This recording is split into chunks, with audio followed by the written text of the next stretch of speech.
Hey there, Danielle Matthews here. I am coming to you live from Florida. And, I am on a mission to help people break free of PTSD and start to nurture the seeds for post-traumatic growth to bloom. I do that through teaching a lot of ancient wisdom that you can apply to these modern times. And today is book club day. So we have been reading a lot of Wayne Dyer's work, and he shares a lot of ancient wisdom in his work. And as you guys are jumping on, those of you on book club, say hi. Let me know that you're here because I know it takes a minute for it to show you guys that I'm live. But for those of you that haven't caught this before, you can jump in any week. These chapters are certainly standalone. They're always profound. Last week was all about relationships and having healthy relationships with our relatives, which was enlightening for all of us. Hey Lou, good to see you. So this week we were on chapter 10, and chapter 10 was titled, let me see, It is my intention to feel successful and attract abundance into my life. Hey Leah, good to see you. And from Tennessee. All right, I just see Stephanie joined. Hey there. Peg has joined. Hey Peg. So I think let's dive in. I know we usually have a half hour for this, and I swear these conversations could last all day. They're so good. So with this, he started out with an axiom, and how many of you, have heard Wayne Dyer say this? You've heard people repeat this. He says, change the way you look at things, and the things you look at change. How many times have you applied this in your own life? Hey Christy, good to see you. I know, I love these conversations too, Leah. They're the best start to the week also. It's good that we do this on Monday. So when you think at that, I had never actually considered what he went into next in this, where he says, look, change the way you look at things and the things you look at change. To me, that's always been perspective. You shift your perspective. But the way he explained it, was this unique for anyone? Because I read this and I was like, wait, what? So he said, think about it from the world of quantum physics. And I don't know if any of you have watched What the Bleep do we know, or whatever, down the rabbit hole stuff. But they talk about this, that when you observe a particle, just the fact of your observation changes it. Hey Marie, good to see you. And yeah, so Peg says changing perspective changes everything. Yes, but the way that he described this, I'm like, this is not perspective changing. He's literally meaning that when you change, you will change the way things are by looking at it. Because when we look at a particle, we can actually change what that particle is doing because of our observation. And so he says, on the next page, he says, as is the microcosm, so is the macrocosm. So if something is true on this level of quantum physics, if something is true when we're looking at particles, then Lou says the butterfly effect. Yeah, Leah says there's a physical change. Yeah, what he was saying, I literally never read that axiom and thought about it in this way, of saying no, you're literal, by looking at your environment, you have the power to change it. Yeah, Peg says attention alters things. Guys, we're so powerful. I went back and forth between the first two pages 6 times. I was like, wait, what is he trying to say? Wait, what is he trying to say? Because I've read that statement, change the way you look at things and the things you look at change. If you change how you're perceiving, you're going to literally change what's in front of you, in the same way that we can change a particle by observing it. Candy says, grateful to be back with you all. I've missed these discussions. We're glad you're back too. I've got them recorded. I'm going to start posting them on YouTube also, because I think it'll be easier to find. So just note to everybody, there'll be a playlist up there on my YouTube channel, so we can go back and listen. Or if you're like, I need a reminder about that chapter, let's listen to that conversation again. It'll be on my YouTube channel, which is just my name, Danielle Matthews channel. So with that, he asked these questions. So I'm going to ask you, can you change the way you look at things? Put a 1 in the comments. Are you capable of changing the way you look at things? Is that something that you are capable of? I should be seeing a lot more 1s than I'm seeing. Maybe there's a delay. So, yes, thank you, Leah. Yes, we 100% are capable of changing the way we look at things. Next question. Can you see potential for prosperity where you've always seen scarcity? And this is an interesting one. So I'll read it again. Can you see potential for prosperity where you've always seen scarcity? Do you have that ability? Lou says, number 1, coachable. Yes. And can you change what is by simply changing the way you see it? Yeah, Christy says that one's tougher.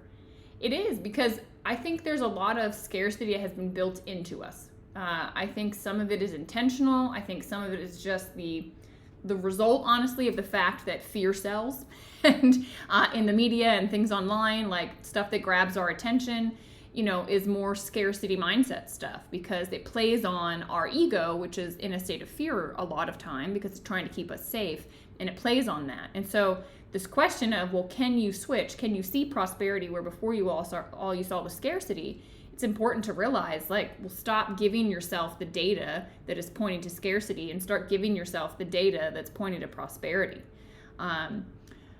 Yeah, Marie says some of it's old mindset, some of it's parents. There's so many distractions all around us. Yes, agreed. So can you change what is by simply changing the way you see it? I think how many of you have done that? Change what is because you've changed the way you saw it. This was profound for me when I was healing from my car accident. I was perceiving myself as a victim from being hit by this drunk driver and losing everything. And then about a year in, I just thought, this is not serving me. I need to change the way I'm looking at this. Rather than, what are the things I can't do? What are the things I can do? And it was as if everything changed. And all I did was change the way I was looking at it. It's massive. It's a reframe. Right, exactly, Juliet. Peg saying, recognizing fear and catching it is a big part of switching. Yeah, for sure. Christy, I know you've been through stuff too. It's profound when you can shift those, and it's absolutely possible to change. I agree with you guys. What he said next was, the way to change is to study how intention looks at life. Now remember, he taught us the 7 faces of intention, which, how good are we? Let's list them off. So one of the faces of intention was creativity. We've got beauty, love, abundance. It's always expansive. I'm missing some. What are some of the other ones? What did I miss? Creativity, love, beauty. There's one there at the beginning. Anyway, if you guys remember. So he basically said, okay, so kindness. Thank you, Juliet. It was kindness. That was the one I was missing. So he says, okay, so if we look at how does our universal, all-creating field of intention look at life? And if we can align ourselves and look at life in that way, then, we're golden. And I thought this was really interesting. He said, first of all, source, God, the intention, as he calls it, is constantly giving. And it gives in an unlimited supply. Oh yeah, and receptivity, Peg, thank you. So it's constantly giving, and it gives with unlimited supply, meaning it's perpetually giving and it has an infinite supply. If you want to be abundance and excess, rather than strive for it, you always need to be in a state of serving, in a state of giving. He says this source can only work with you when you are in harmony with it. How do you get in harmony with it? You give and you serve. Unconditionally, knowing that you're pulling from the infinite supply, so there will never be a stop to it. That's been hard for me because I'm sharing my examples, and I'd love to hear yours in the chat, but this infinite supply thing, unlimited supply, that gets me. That's when my car accident happened and I couldn't work. I felt this fear that has been around me for a while. Is actually the motivator for me starting my ASEA business, that the income will stop again because I couldn't work, I couldn't earn. And that has driven me in so many ways because I felt an insecurity. Wait, it did stop, it could stop. And so this concept of hey, actually there's an infinite supply.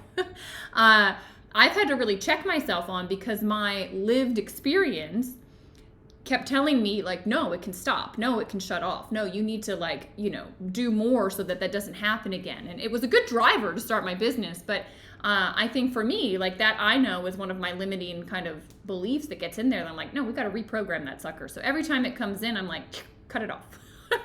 Cut it off. You can give. There will be more. It's going to be enough. Yeah, Christy says yes, same with her. It's a harder one. I definitely think it's a harder one. Hey, Venica. So with that, I want to, on page 176, this is kind of a longer chunk that I want to read, but I think, when we pray, when we write down intention, when we're writing what we're wanting from life, goals, when I read this, I was holy cow, we frame things wrong. And this is huge. So before I get there, Leah says, chronic pain may come back. PTSD from a TBI may hinder my success. Oh yeah, it's a challenge. Yeah, right? We have these fears, but we got to let go of the past. Like, you're safe now, you're whole now, and you're connected to the infinite. And guess what? Like, you got better. Like, that's what I always have to remind myself. Like, hey, everything's like fine today, January, whatever it is, 12th of 2023.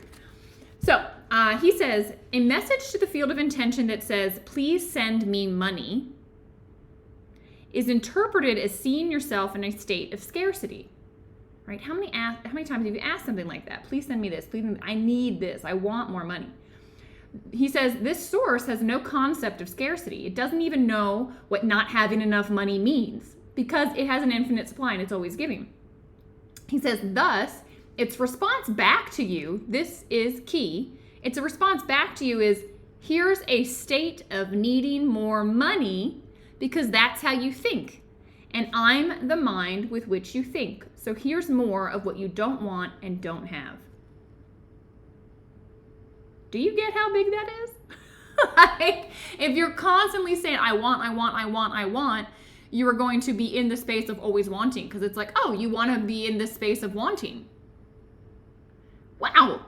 So he says, your ego-dominated response will be, my desires are always being denied.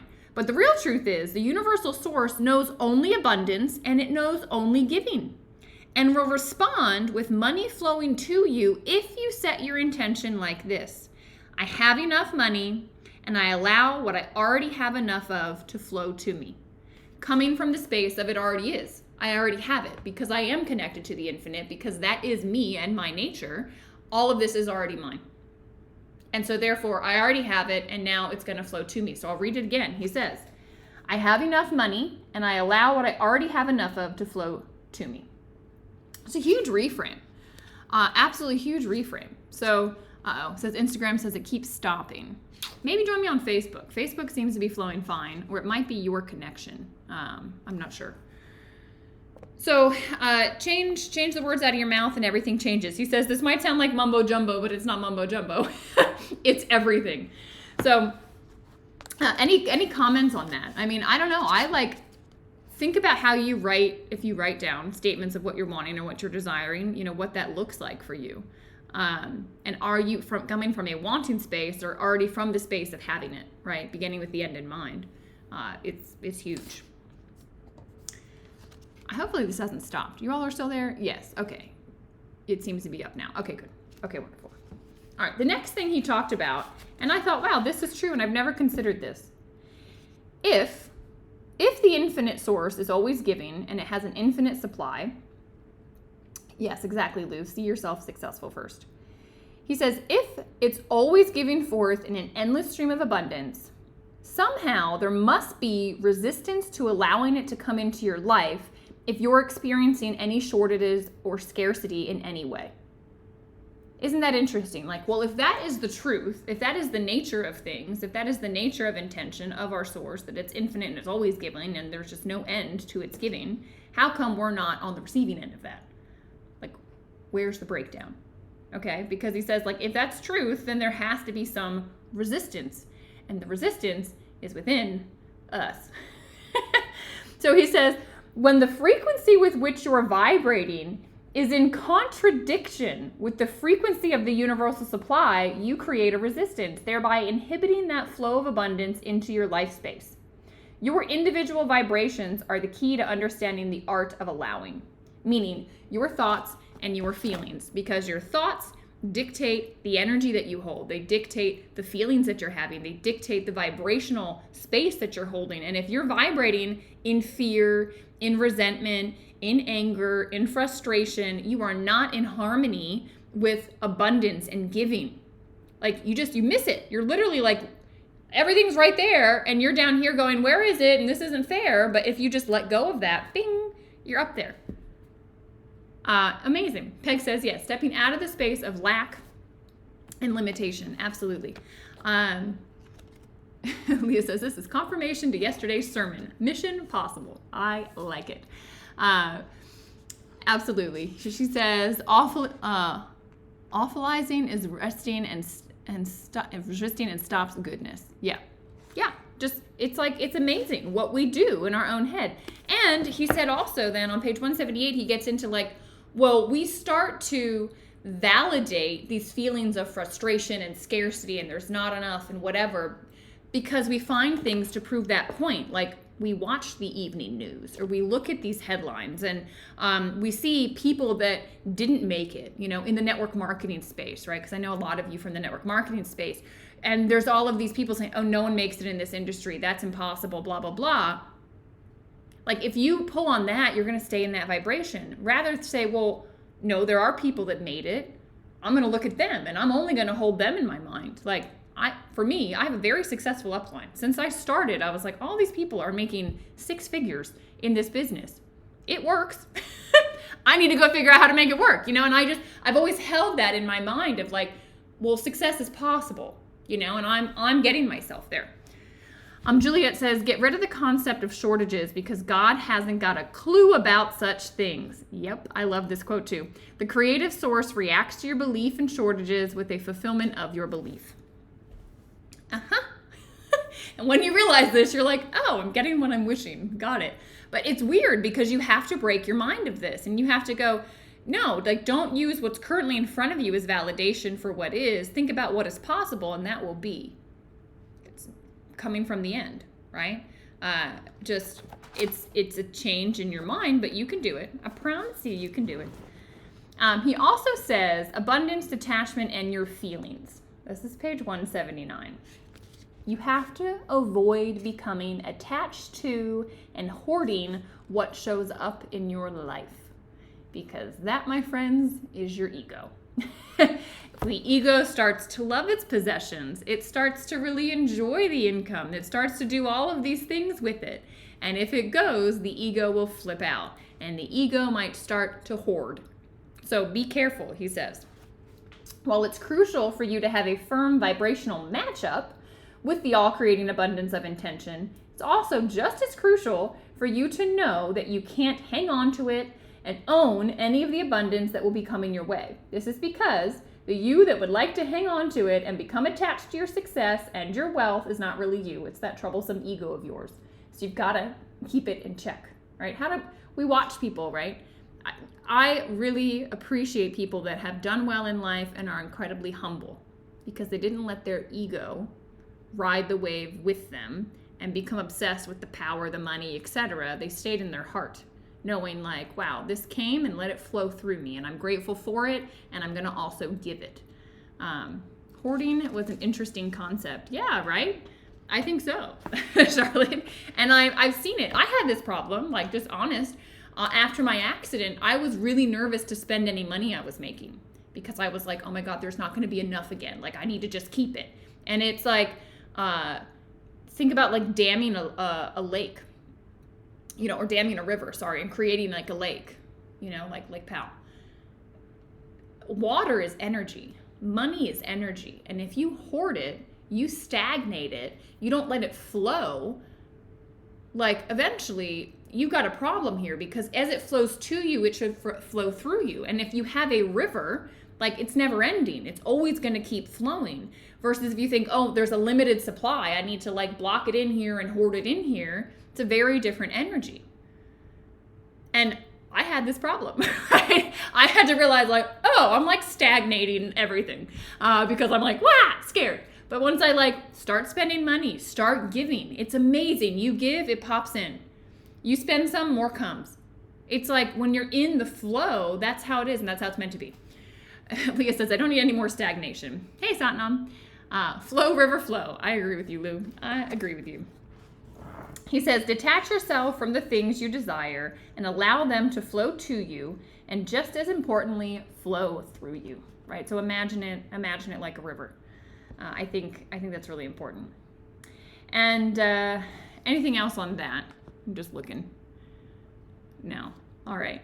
The last thing I'm going to just touch on before he gave us like the steps, which I love Wayne Dyer. Every chapter ends with, here's what to now do. This bit about feelings. He says, pay attention to your feelings. Negative emotions tell you that your pulling power from intention is weak.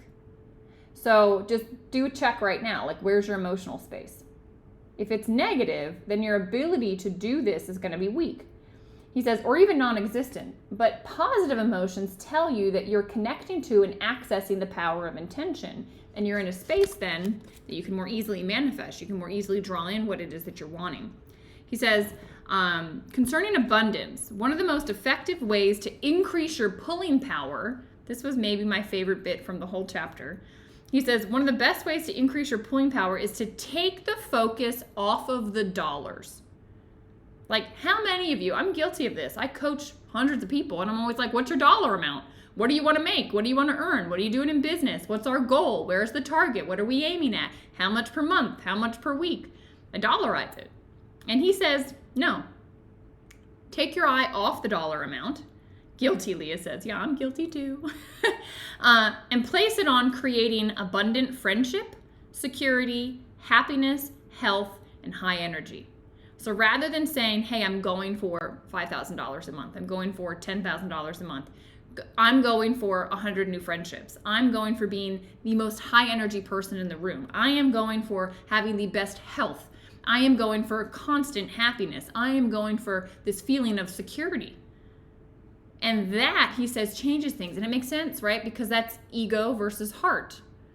The ego wants the money so that it can feel these things. But if you come from the space of feeling it, it's way more powerful. And I love this idea, like, just go for abundant friendships, especially in the business of ASEA and in what we do in network marketing. It's like, that's all it is. It's just building relationships. And so if you set the goal of building a lot of relationships and creating friendships, everything else will follow. So that, favorite part of the whole chapter. I was like, oh, I need to maybe adjust what I say to people. Not like, hey, how much money do you want? Hey, how many new friends are you going to make? He says your actions will be in harmony with the phases of intention and you'll be provided with what you are rather than attempting to be provided with what's missing. So just align yourself and feel it already. All right. And then another thing, I think I posted this. He said, I had less of a chance to help others when I was in a low frequency. I learned that I had to get myself into vibratory harmony with Source for many reasons.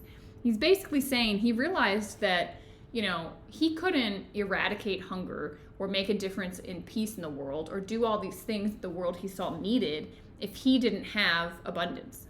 He realized that once he got the abundance, it didn't mean he was taking it away from somebody else. It meant now he was in a position to help more people.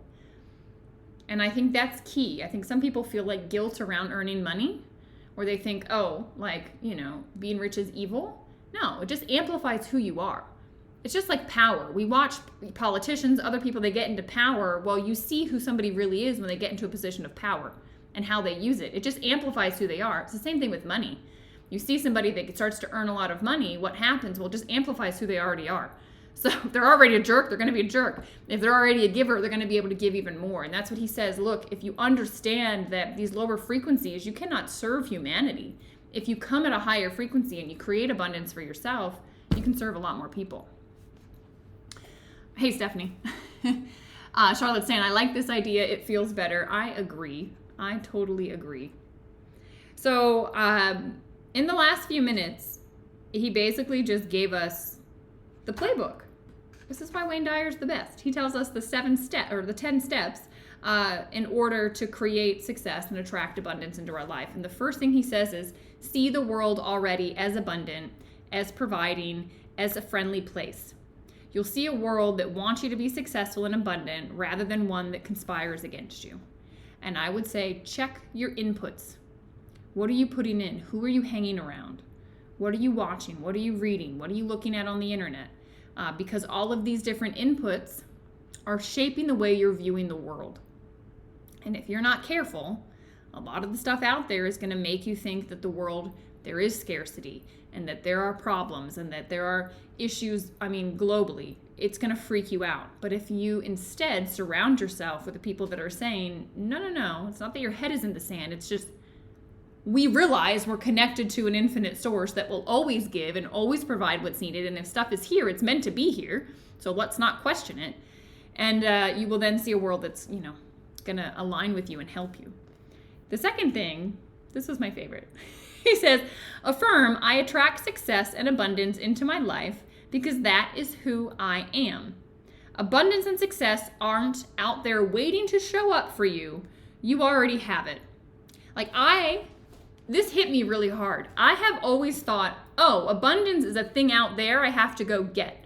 It's like a city I need to go find, and I need to get the right map and have the right vehicle to get to my abundance. Is this hitting for anybody else? And he's saying, no, abundance isn't out there waiting for you. It's not going to just be something that eventually shows up. He says, you are already it. It is already here. You just forgot. Yes, Christy, this hit for you too. Yeah, you and I, man. I went, holy cow. It's already here. So stop acting like it's not. It's in your mind. The way you perceive things, you change things. Observe it as if it's already done.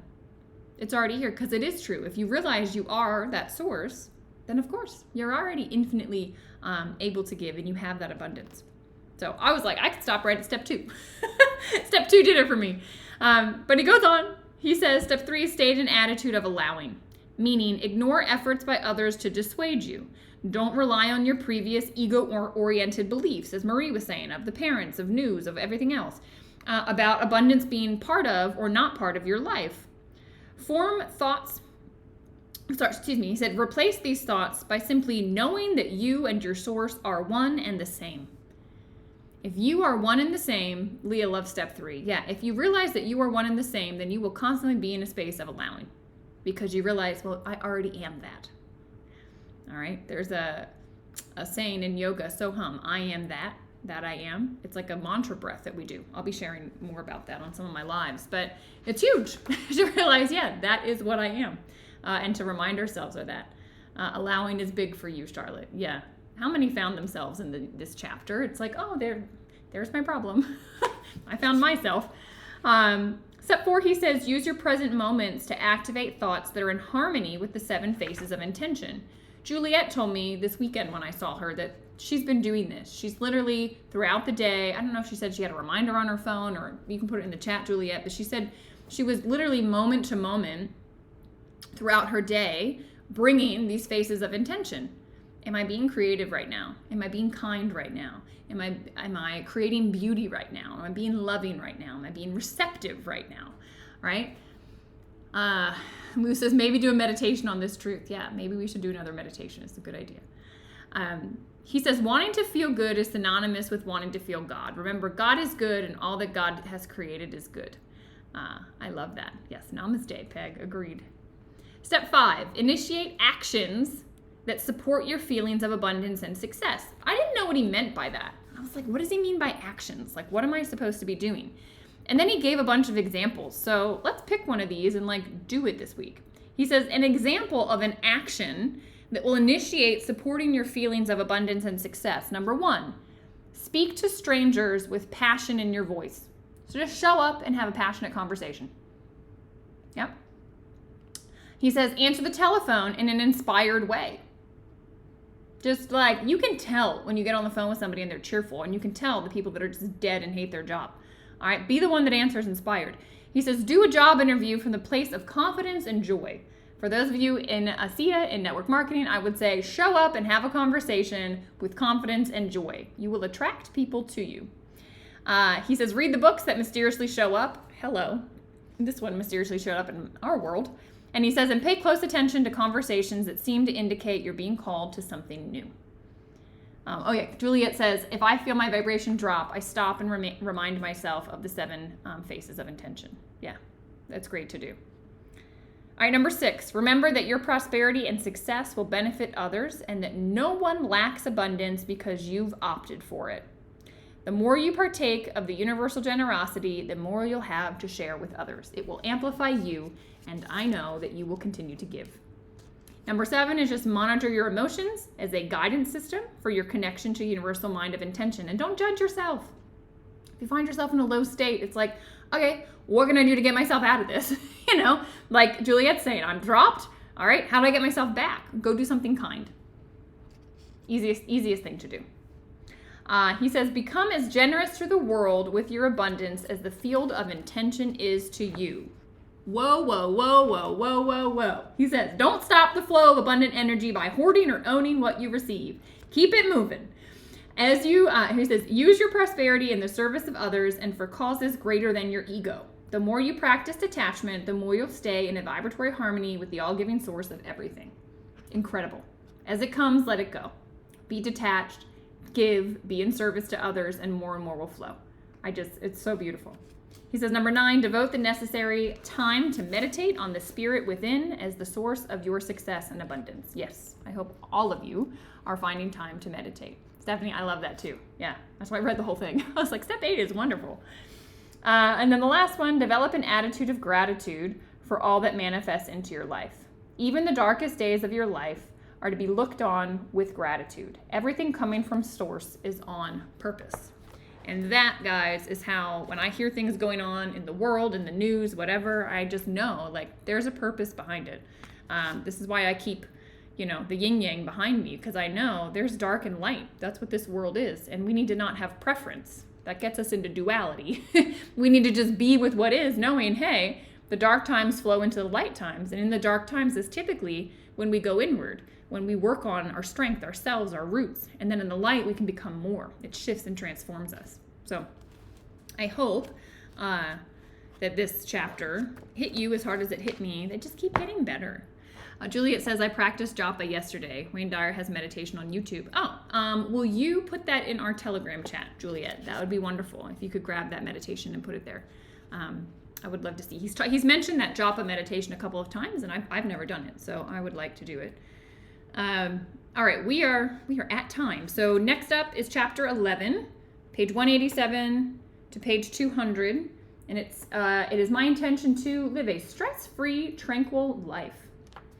That sounds good.